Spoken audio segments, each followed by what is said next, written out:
Hello, and welcome back to another episode of Critical Reactions, where we are critical, not cynical, of the music we listen to.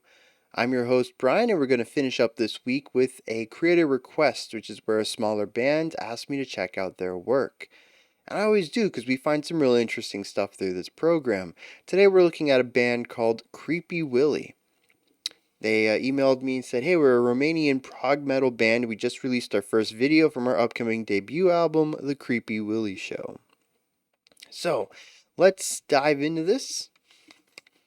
See what Creepy Willie is bringing to the table today. Ladies and gentlemen, welcome to the Creepy Willie Show, a gruesome, nauseating display Got of a nice extraordinary 3/4 feats waltz. from the most remarkable characters you have ever seen. Closer, come closer. You are in for a treat. Ladies and gentlemen, gaze in awe as mighty Banusi chops the mortal Azir into small pieces and then, in a remarkable act of resurrection, reassembles him into the being he first was.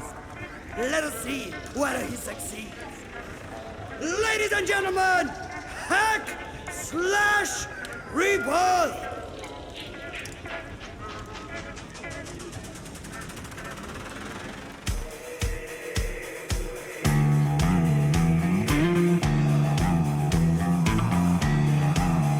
Shift it over to a 4/4. Oh, okay. Really fun sounds coming in. Was really staccato guitar chirps.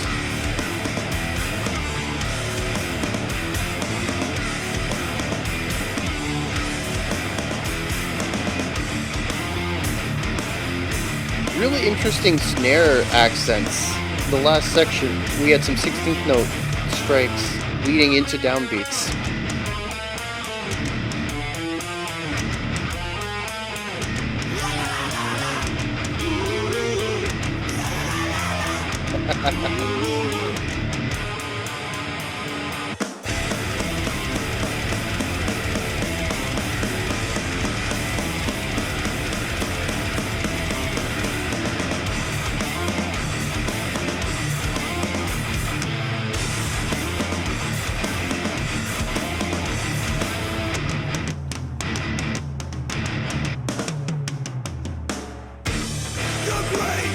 Yeah, I wonder if that was a fermata or not, but I'm pretty sure it was a ritardando.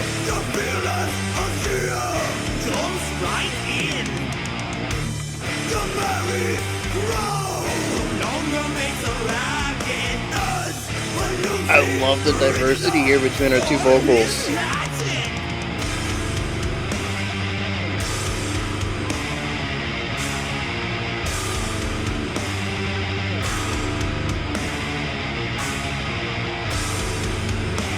Yeah, so we have a 4 followed by a 6.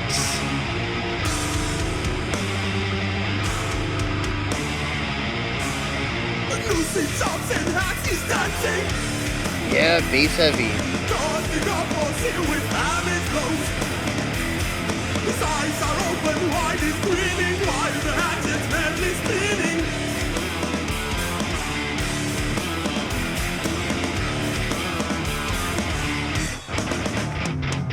Lucy jumps and Axie's dancing.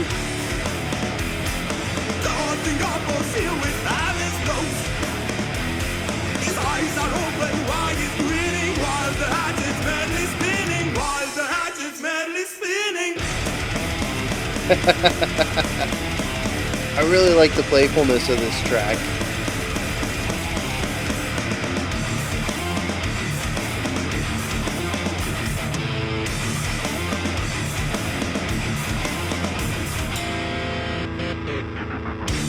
Oh.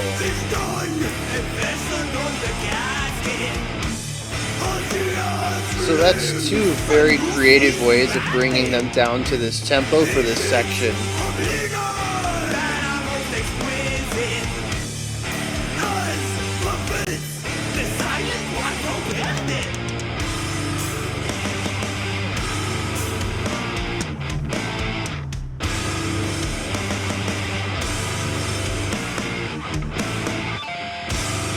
Yeah, I'm digging the 10 beat phrase. It's so oddball, but it fits in with some of the oddities that they're rolling with.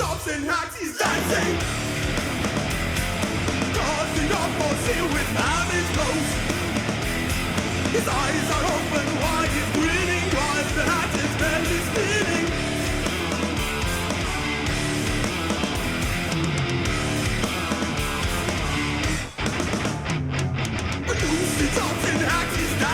Yeah, really nice use of silence there as well to accent those strikes.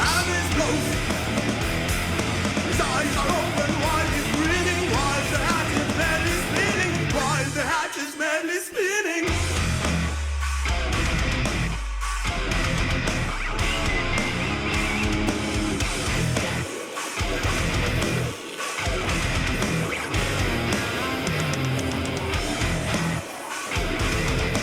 So we got a 12 beat phrase here. I'm not sure how it's divided up though.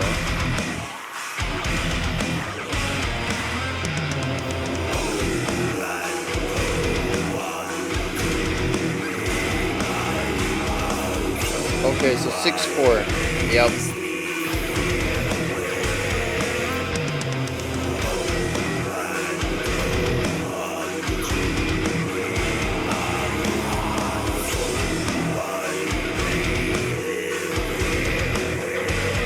We got throat singing here, no?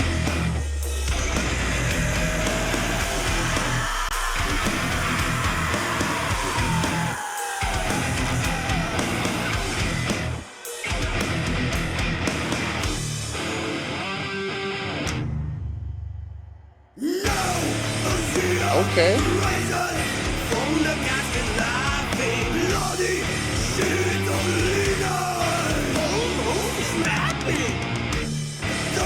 Interesting layering on that. We hadn't heard that before.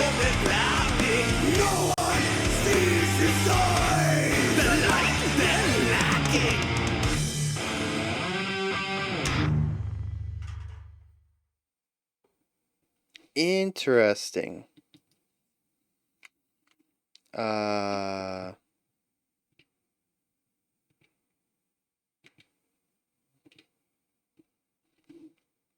I just want all this to go away. What is it doing here? Interesting track overall. Not only is there oddities in the delivery, a lot of fun in the vocal stuff going on, but it ties into the musical components as well. How we transition into and out of sections, what type of time signatures we're utilizing, um, and even into the melodic components of the guitar work that they're doing behind the vocals as well. There's just a lot of really odd choices that make the song feel, I don't know if I should say on edge. It definitely gives it it removes some of the palatability of it, while I guess oddity. I've already used that word a few times, but I think that's really what it is here. It's about finding ways to make the music feel or sound odd. Um, and it's done so in a variety of ways that really gives a bit of personality to the style of music, which to me is not too far off from, I don't know. There's some parts in here that are kind of doomy. There's some parts that are just driving metal. It's a bit of an eclectic mix of genres all tied together into this odd package. And I think it comes across really well. I can't say I've heard anything exactly like this. Once again, I've kind of pointed to some inspirations that they possibly had, but there isn't any moment in this track where I'm like, oh, this is, definitely based off of this other style or something like that. So that's pretty cool. So let's dig into some of the specifics that are going on here because I really want to talk about some of this stuff. The song started out with a 3/4 waltz, very circusy, circus vibe kind of thing, and we had an opening narrator tell us what we were about to see. They were the what do you call it, the circus host? I don't know. There's a word for that probably. Nate told us what we were up for, and I wonder if there's a series of music videos about this. Because that'd be really cool if each, because it's called the Creepy Willie Show, hmm, I don't know. Maybe they only have. Nope, this is the only music video. So maybe this is something that they're gonna lean into, where each one is like an introduction to the song, and you get the ringmaster introducing us to what we're about to uh, check out. But anyway, so we get this introduction. I don't know if it's actually a part of the song or not, but it is part of the music video. The music is just that 3/4 carnival thing going on, though. And then we have our ringmaster speaking on top about what we're going to see. We get into the song proper, though, and we have a bit of drive, energy, and harsher vocals, grittier vocals. I think that's what I want to go with. And I really thought that this was the direction they were going to go in permanently. The drums are laying down a tempo, the guitars and bass are doing pretty standard metal riffs where we have a single idea that kind of takes us through, and then we have a sorry, a lick at the end to pull us back to the beginning of the phrase. But what I think really takes the cake here is going to be the vocal delivery. It has personality to it, charm to it. Even though it is just a growl, there's a little bit of an electric funness out of it. And I wasn't quite sure where they were going to take this, because the intro, I was like, okay, where are we going? And then we get here, I'm like, okay, we got some metal. Nothing really standing out too much to me. But then we hit the chorus, and we have this retardando into the chorus, which was really neat because it was done with a held out note. So at first I didn't know if we were utilizing a fermata or a retardando, but moving into the slower tempo, definitely retardando. And we get into what is my favorite part of the track, which is the back and forth on the vocals. We get the grit, and then we get a high energy clean. And this is where the playfulness begins. This is where the song begins to take shape, at least for me, to showcase their style, their very distinct feeling, their take on this type of music. We not only bring in these two vocal types, but we also introduce our first odd phrase, looking at a 10 bar phrase of quarter notes that is broken up into 4 and 6, rather than more traditionally the 5 and 5. In fact, we have a bar of 4 and we have a bar of 4 that is the same, and then we have an extra 2, and it tends to be the repetition of the last 2 in our second 4. So it might be easier to understand this as 4-4-2. If that helps you kind of place where the repetition and accents lie. That's just too much for me, though. If I were to transpose, I'd probably do 4 and 6, just to make it easier. Less time signature changes, the better, at least as far as my mind goes.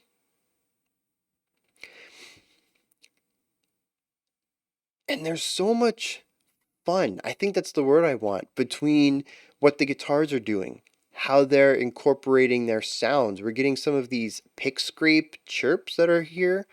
Like I said, we have the back and forth on the vocals. There's a playfulness in our higher pitched clean vocals. We even occasionally get a layering on this that is like a fifth above it, that just kind of leans into this carnival-esque vibe. And then our time signature is playful, it's wonky, it's odd. Like I said, it's 10 beats, but it's not 5/5. It's a asymmetric 10, a 4/4-2 or a 4/6, however you want to view that. And this is the beginning of the song feeling just a bit unhinged. We take this idea and we run back into our verse, if I remember correctly. We do that whole bit again. I don't think there's anything there that really stood out. We go back to our chorus though. Again, we do the same thing, but we take this idea of our 4/4/2 and we begin to lean into it a little bit to find some more oddities. It was at this point that our clean vocalist took over for a bit and we moved to 16th note picking. We had these really fast ideas where it was basically quarter notes, but each quarter note got 4 attacks. So this is something that we see often in uh, especially black metal, but also a little bit of thrash here and there. It's a really nice way to add a texture to a slower moving idea that gives this contrast of speed versus movement. We are picking quickly, but our melody is not moving very fast at all. Um, our guitars are completely in sync throughout this entire track, if I remember right. And we move into a very fun drum beat. I've mentioned that a lot of the drumming up until this point has been very metronomic, really leaning into the groove and sitting within it.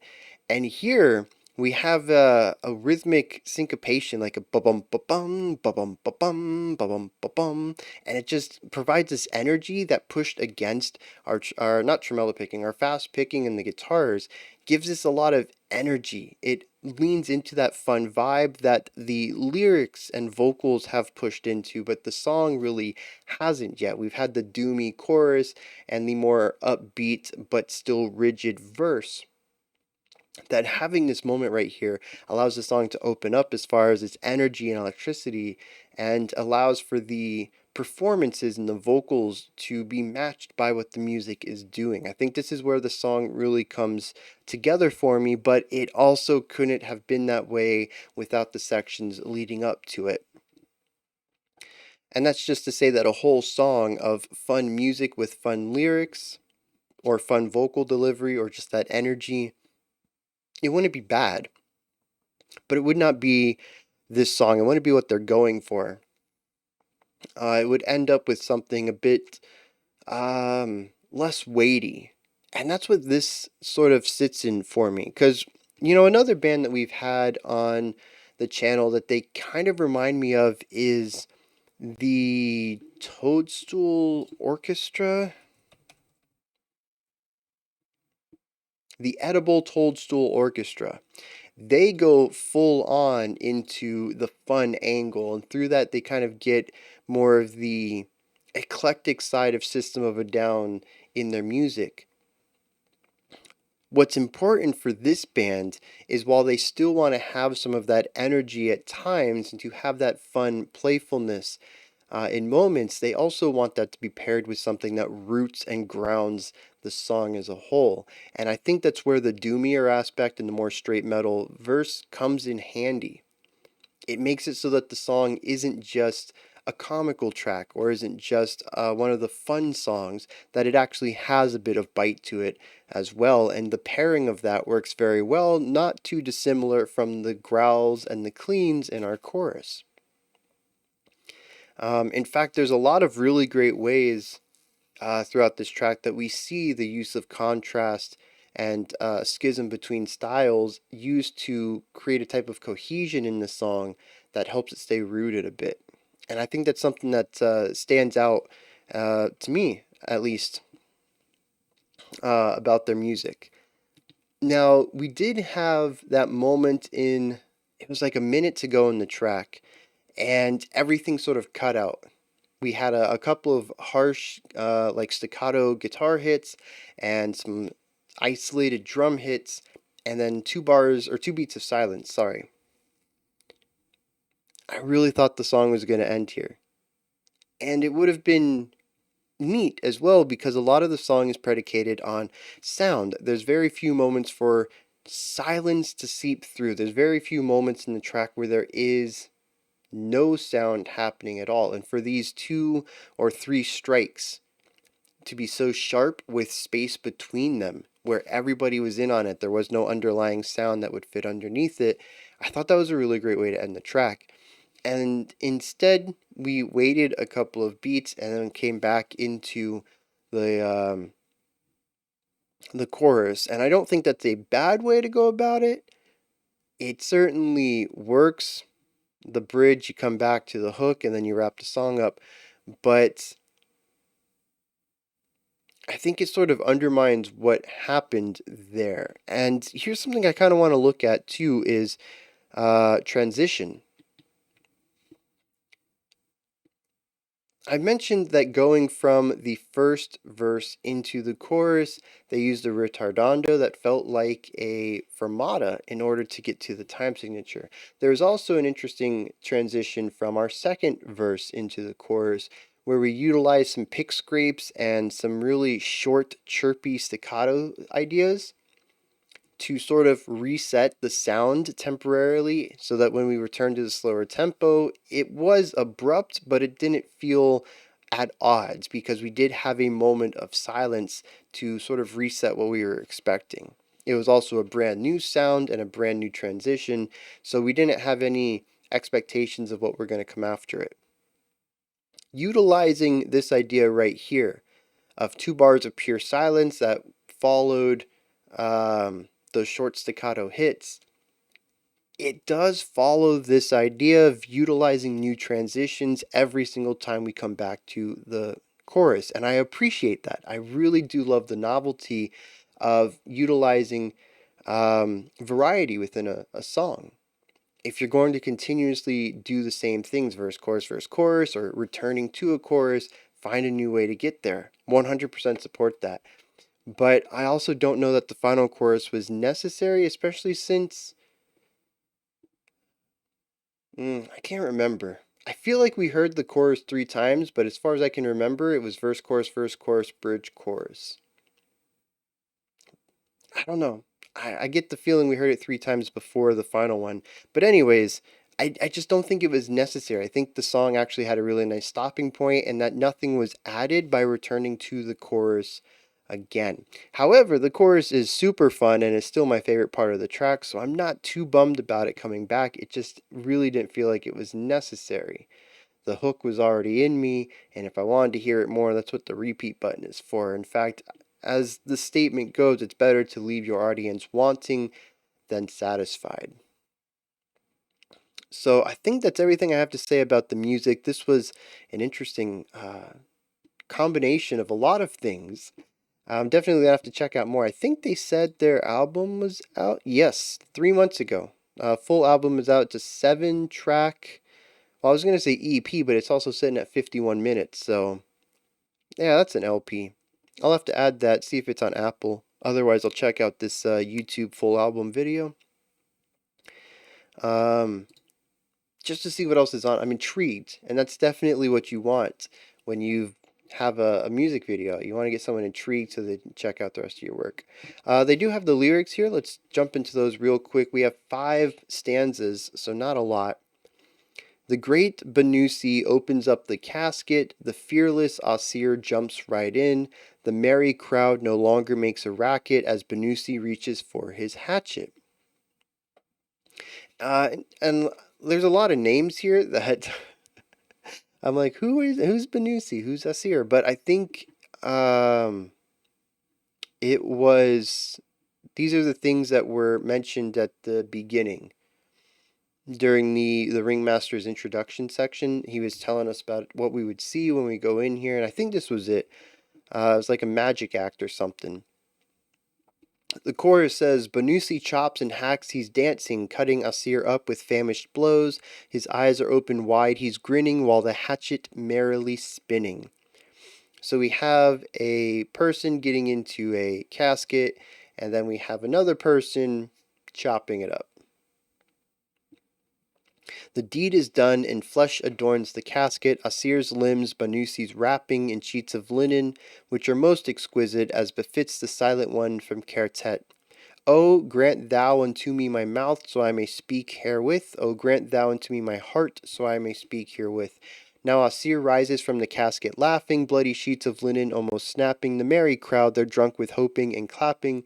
No one sees his eyes, the light they're lacking. So, nice little twist there. We do have somebody who can raise themselves from the dead, apparently. And this is the magic trick. This is the sideshow, is that this person dies and then comes back to life. But there's a catch, Twilight Zone style. Everyone is drunk and clapping. Oh, what a show, what a magic trick. But the light is lacking from Asir's eyes. So it seems that possibly they come back a little lesser of themselves every time they do this trick, or just that they come back as someone different, possibly soulless in this situation. It isn't necessarily stated, but that is an old wives' tale. It shows up in, countless, especially young adults, sci-fi novels, especially the more supernatural ones. Is that your soul is seen through your eye and stuff like that. So if you lose your soul, your eyes become colorless. They lose their light, kind of vibe. So I wonder if that's what they're going for there. But nice little dark twist on the end of this story here. And again, like I mentioned, it is a fun, dancey, not dancey, it's a fun, energetic kind of story. It's kind of, I don't know the term for this.